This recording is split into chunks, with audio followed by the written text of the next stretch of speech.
সরকারি অভয়াশ্রমগুলো থেকে প্রতি বছর লাখ লাখ টাকার মাছ লুট হয়ে যাচ্ছে।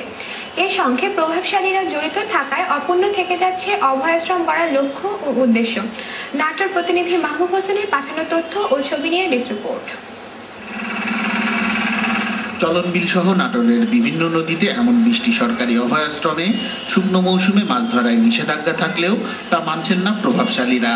অভিযোগ আছে সম্প্রতি নলডাঙ্গার গোয়ালঘাটের অভয়াশ্রম থেকে রাতের অন্ধকারে অন্তত 25 লাখ টাকার মাছ লুট করে নিয়ে গেছে সরকারি দলের লোকজন। তোরা যদি আসিস বাধা দিস, খবর আছে এবং গুলি করবো, বিভিন্ন রকম ধরনের ইয়ে দেখাচ্ছে।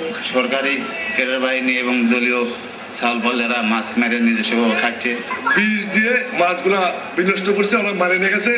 অভয়াশ্রম ঘোষণা করা হলেও এসব জলাশয়ের নিরাপত্তায় নেই পাহারার ব্যবস্থা। এই সুযোগে অবাধে চুরি হয়ে যাচ্ছে মাছ।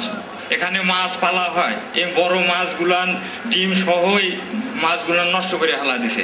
আমরা চলনবিল জীববৈচিত্র্য রক্ষা কমিটি এ বিষয়ে কাজ করে যাচ্ছি, কিন্তু প্রভাবশালী মহলের কারণে আমরা এই বিষয়টি পেরে উঠছি না।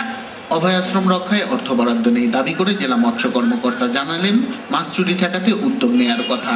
মৎস্য বিভাগীয় প্রকল্প গ্রহণের প্রস্তুতি চলছে। এই প্রকল্পটি যদি চালু হয় তাহলে প্রতিটি অভয়াশ্রমে সুষ্ঠু সংরক্ষণ ও ব্যবস্থাপনা সঠিকভাবে সম্পন্ন করা যাবে। চলনবিল সহ বিভিন্ন উৎস থেকে নাটোর জেলায় বছরে মাছ উৎপাদন হয় 38,275 টন। অভয়াশ্রমগুলোর নিরাপত্তা নিশ্চিত করা গেলে এই উৎপাদন আরো বাড়বে বলে মনে করেন সংশ্লিষ্টরা। মাছরাঙা নিউজ ডেস্ক।